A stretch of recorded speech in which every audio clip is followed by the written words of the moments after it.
I love watching bees at work. They're helping the plant propagate itself through seeds. They're working hard, aren't they? There's a lot the gardener can do to help plants reproduce themselves, too. Not just from seed, but also dividing the plant, taking cuttings, and a lot of other techniques as well. I'm Barbara Damrock.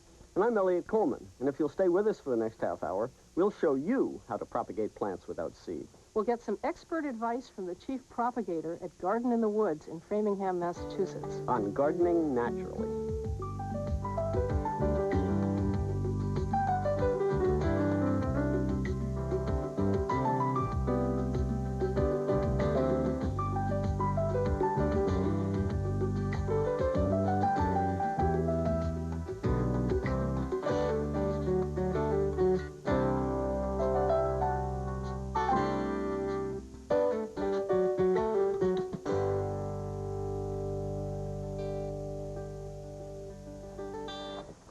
The purpose of all of this gorgeous flower display is to produce seeds, which are then scattered and make new plants. Reproducing itself is the plant's only goal in life. And it's so important that some plants even take out an insurance policy and set up several different methods of reproduction which go on at the same time. Now, these shoots, or suckers, are coming from this rugosa rose hedge. And a sucker is just a little plant that arises from an underground root. We established this hedge by digging up suckers over at another hedge we have and transplanting them in here. And we'll do the same with these.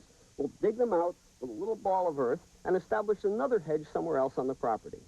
There's other ways that you, the gardener, can reproduce a plant, too. With some plants, you can take pieces of the leaf, the stem, or even the root system to make new plants.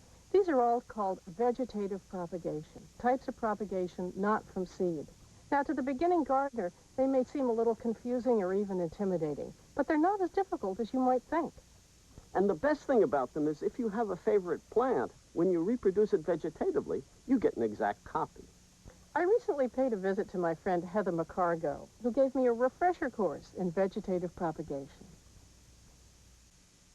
Gardening Naturally now returns on TLC.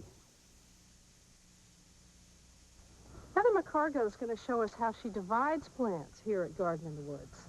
If you're a perennial gardener, you've probably already done divisions of your plants. Yeah, whenever a clump gets really big and you want to put a piece of it somewhere else or give it to a neighbor, you divide. Right. Now, what's this one that we're going to start with here, Heather?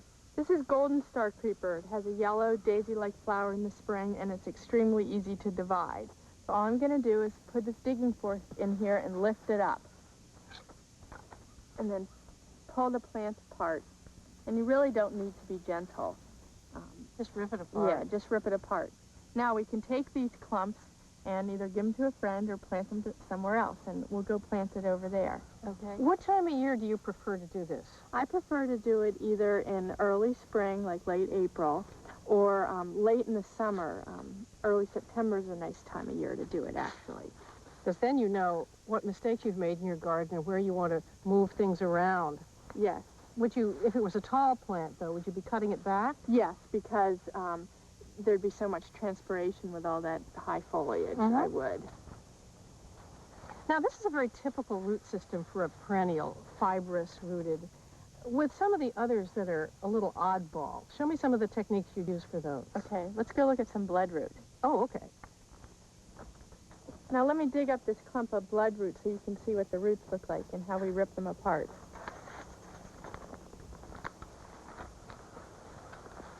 Now normally I would do this either late in the summer or early in the spring. And all I'm going to do, and there you can see the roots. Oh, yes. A lot of them in here. And all you need to do is break them apart. And here you can see the buds for next year. Yep. And bloodroot is called bloodroot because it has this wonderful red Oh, it root. bleeds when you cut it. Yeah, it almost looks like a chopped off finger. Ooh. So and any of these pieces will sprout into a new plant. Well, there are a number of perennials that have these hard, swollen root systems like that you cut apart, like peonies or astilbes or iris. Do you have some iris roots that you can show us, too? Yeah, let's go look. This is a darling little lavender blue iris, Heather. What's it called? Yeah, that's Iris brevicalis, Lamance iris. and a very typical iris root system. So you're just going to pull that apart. Yep. And if you take a close look at the root system. It's like the typical bearded iris, the common one you see in gardens. Yep, and it goes horizontal, and it's real important not to plant it too deep or it won't bloom. And you can actually break these pieces apart and divide them up and replant them. Now what I'd like to do is replant it over here so that this whole bed fills in. So I'm going to break them all into pieces about this size, and I'll plant them about 8 inches apart. And it's important that the fibrous roots go down deep, and then this rhizome stays just below the surface of the soil. That's so it won't rot. Yes. And they also don't bloom very well if you plant them too deep. Now, bulbs are another category of plants who have a whole different root system and hence propagation. Right. You're probably familiar with common bulbs like daffodils and crocus, and when you dig them up, they make little side bulbs, which you can actually replant. This is a summer-blooming bulb, this towering lily, a beautiful native plant called Turk's cap lily. And what would we do with this, Heather? Well, it's very easy to propagate this one from bulb division. Now I'm going to dig it up.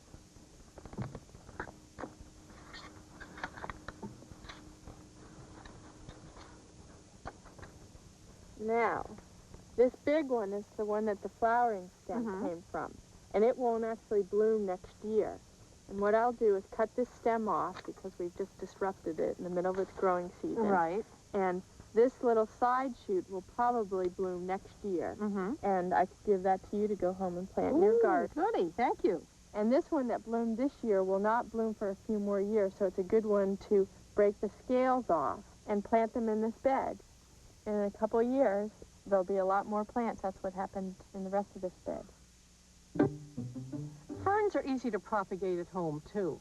I've often done it just by dividing a sod with fern roots in it and replanting the pieces. But not all ferns work that way, do they? Right. All ferns also have sexual reproduction. Which is a little bizarre, to say the least. Yes. Ferns are very primitive plants, and they evolved before flowering plants, so they don't produce seed.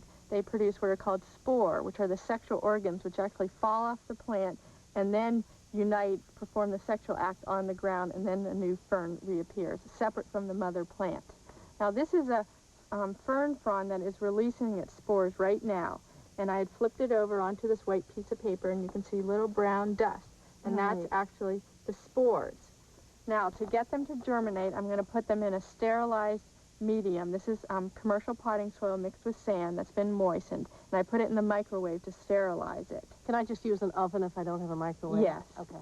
And now what I'll do is take the lid off and just grab a little pinch. One little pinch is actually thousands of spores. Sprinkle it around the surface of the soil. Then I'm going to mist it with sterilized water, put the lid back on, and wait. They usually take anywhere from a couple weeks to a couple months to germinate. Here you can see some that are about a month old. It looks just like moss. Yes, it does. And now these will grow a little more and form their sexual organs. And here you can see it a couple months old. Oh, yeah. And that's the sperthalia, which are the sexual organs. And if these germinate, which they have here, you can actually... baby ferns. Yeah, these are little baby ferns. Oh, my goodness. Now, it takes up to a year to get what looks at all like a recognizable, sizable fern. This is a mainhair fern that's exactly 1 year old. Wow. That's how it's done. Yeah.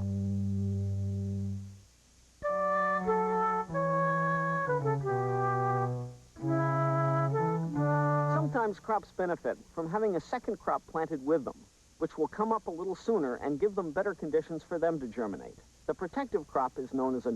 That's what we have here in this bed of green manure that I sowed to improve the soil. The oats here are a nurse crop. Now, I sowed 3 different types of seeds. In fact, they were in a mixture like this: oat seeds, field pea seeds, and vetch. But the oats are the key here because they come up first, and when there was nothing else here, there were little stems of oats up, giving a little fuzz of green over the patch, a little shade, a little protection, and the other crops then had better germinating conditions to come up into. In other words, a nurse crop. A good example of that in your home garden is putting a row of radishes right in with a row of carrots when you plant them. Carrots are slower germinating, the radishes come up first, maybe break up a little soil crust, and act as a nurse crop to allow the carrots to emerge. Heather's going to show us how to propagate plants by taking cuttings. And it's a really simple technique when you know how to do it, isn't it? Yes. I'm going to show you some herbaceous plants and some woody plants. Okay. And the best time of year to do most herbaceous plants is late May to late June. And you can actually tell by bending the plant over, and if it will snap as opposed to being completely soft, it's ideal. And what you want for a cutting typically is something that's about 3 inches long. So this is Sedum Autumn Joy, which is a cultivar of a sedum species. And to propagate it vegetatively, you'll get a genetic clone of the mother plant. And that's what a cultivar is. It's a genetically identical, so all of the Sedum Autumn Joys in the nursery trade are all from the same original plant. Right. Now I'm going to cut it just below a node because roots form right at a node. Mm-hmm. And I'm going to cut off these lower leaves because they're going to be stuck down in the soil. And this is the area that the roots will form. Right. Now this one is just starting to produce a flower bud, so I want to cut that off too because that takes a lot of energy for the plant to flower. You want all that energy to go into rooting. Right. Now, some plants need a rooting hormone. This one does not, so I'm just going to make a hole in this medium, and this is just coarse sand that's been moistened, and just stick it down into the hole and then tamp the sand back around it. And that's it for that That's simple species. enough. Yeah. Now, the next plant I want to show you is turtlehead, Chiloni. And just like with the sedum, you want to cut it below a node. And I'm going to cut off these lower leaves. Mm-hmm. And because this has such big leaves, I'm going to trim these lower ones back so it won't have too much surface area that will then transpire. It would lose too much moisture. Yes, Mm-hmm. before the new roots would form. And then just like the sedum, I'm going to make a hole in the sand and poke it down in there. Okay, now these are all herbaceous plants, soft stem plants that die back to the ground each year. If you were to take a woody cutting from a shrub or a tree, would it be the same technique? Yes, the technique is the same. And what I want to show you here is Lacothaway. This is an evergreen shrub. Mm-hmm. And this one can actually be done any time of year. It's a very easy Great. woody plant to root. And I will cut it in a very similar way to those, which is just below a node. And then take off these lower leaves. Mm-hmm. And this one will benefit from a little bit of a rooting hormone, which just helps it form roots. And it's just a powdery substance. You can get it at any garden center or nursery. And you just dip it in, and you don't want too much of it on because it actually can burn the plant or discourage rooting. Mm-hmm. And then just like with the other two plants, poke a hole down into the sand. You don't want to just shove it into the sand because it'll rub it off. Right. And then tamp the soil around. Okay, how long will it take these to root? Well, the sedum is the easiest. That will probably root within a week or two. Ah. The Chiloni will take a couple of weeks, and the Lacothaway will take about a month. Some other evergreen species, such as some of the easier-to-root rhododendrons, still might take about 3 months. And how you can tell when they're rooted is if you gently tug on them. Like right now, if I gently tug on this, it will come out. Yeah. But it won't come out. It will be anchored down in there. Now, the other thing these need is high humidity. And, for instance, here at our botanical garden, we have a misting system, but most homeowners don't want to invest in that. I certainly don't. And for any of the easy-to-root species, you don't need a misting system. Right. All you need to do is create high humidity. So what I'm going to do, these are just little bamboo stakes, and I'm putting them on the 4 corners to hold up this plastic bag that I'm going to then put over. And actually, if you hold that, I'll Sure. lift this up and you can slide it over. So you're making a mini greenhouse Yeah. here. And you could even, you know, make any kind of fake greenhouse will work. I mean, you some could use people saran wrap, right? Yeah, some people use sweater boxes, those clear Right. plastic sweater boxes. Now, do you have to worry about it getting too hot in here and cooking the plant? Yes, you do. And what you should do is put it on the north side of your house or something. I would recommend doing it outdoors this time of year. Just put it on the north side of a building. In the And you shade. do want to check it and make it sure it hasn't dried out, but it will take a long time to dry out with it wrapped in plastic. So what I would recommend with these species, in about a week, to come back and check them about once a week. Great little system. Yeah. Barbara, I want to show you how to layer this white Carolina rhododendron. Layering is where you take a branch on a shrub and literally lay it on the ground, you wound it a little, and then wait for it to root. Now, why would you do it this way instead of cuttings, the way you did with the leucotherium? Well, it's another way of doing it, and on this species, which is actually quite slow to root, it lets it get all its nourishment from the mother plant in the 2-year period that this one will take to form roots. I see. Other species, such as leucotherium, would root within a month or two, and you'd be able to separate the plant at the end of the summer. Now, all we're going to do is pick out a branch that we like, and then with a sharp knife, wound it on the underside to expose the cambium layer. The layer that's just beneath the bark. Yes, and that's where new roots will form. Then we're going to literally bury it under the mulch and soil. And I'm going to put a rock on it to hold it down. And I'm just going to leave it like that for 2 years. That's how long this one will take to get much of a root system. And right here I have one that I did 2 years ago. And it's not as full of a root system as I would like, but I don't think it's going to put much more out. So that's just enough to establish it. Yeah, and we'll plant it now and make sure we water it well and keep it moist for the rest of the summer. Well, show me how you would plant that. Okay.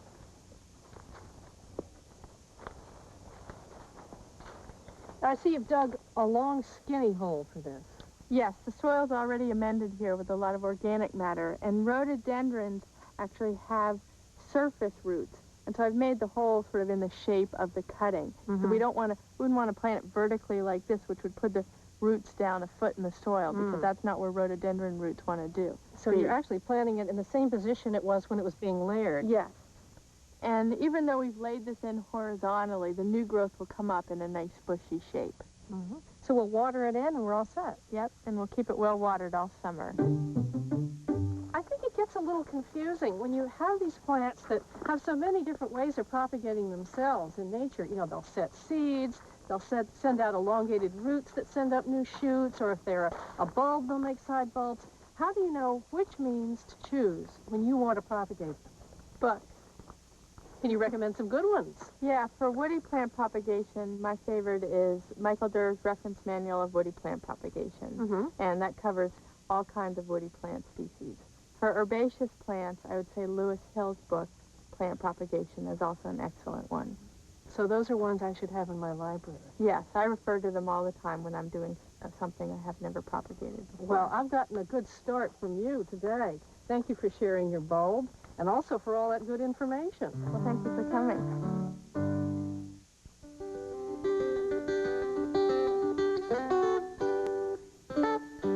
Much as I love to start plants from seed, there's some times when I'm wise enough not to. And one of those is when I'm growing tarragon, French tarragon. It is my favorite kitchen herb. It's great in soups, in salads, in chicken dishes. I wouldn't want to be without it. True French tarragon is an artemisia. In fact, it's a relative of this foliage artemisia right next to it here.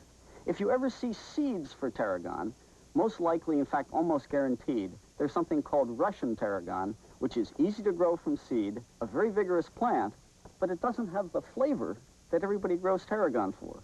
The only way you get the real thing is to start it from cuttings or plant divisions. And if your neighbor offers you some, or you see them in a nursery, always make sure you pick off a leaf, taste it, smell it. Ah, that's the real stuff.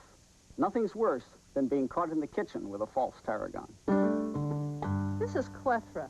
It's a New England native plant that's one of our favorites because it's so vigorous and easy to grow, and it sends out these lovely white, fragrant flower spikes that are just about to open in early August, a time when very few shrubs are in bloom.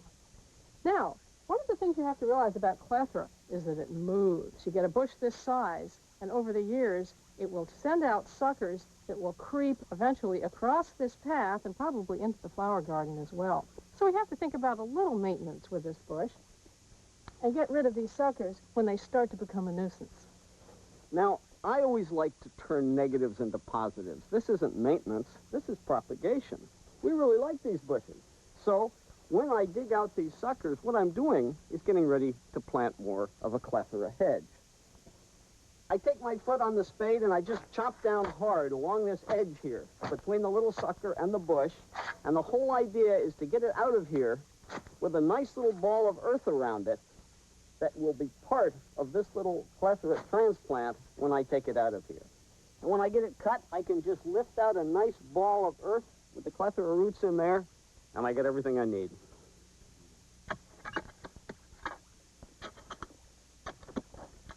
And here you are. Okay, I'm all set. I'll go back and get the second while you tuck that one in. Yeah. That's fine, Elliot. I'm going to try to get this about the same depth in the ground that it was growing next to the mother plant. You know, if you're carrying the ball over here and it falls apart, don't worry too much about it. As long as there's some roots down there, it'll probably take hold fine. The plants in this garden are the result of several different propagation techniques. Some are from divisions, some are from cuttings, and some are from saving and planting seeds, a subject we discuss in another show in this series. The reason I enjoy vegetative propagation so much is that it allows me to delight not only in the plants, but also in my knowledge of the techniques and a better understanding of nature's processes. And propagation can lead you on to bigger and better things. You might want to propagate some plants and sell them to benefit a charitable organization. Or it might even lead you to start a home business. And whatever your level of participation, this is great fun. And so for now, goodbye and good gardening. Next on TLC, get started on easy home projects that anyone can handle here on Homebodies. Then indulge your creative side with Debbie Stapley on Crafts & Company here on TLC.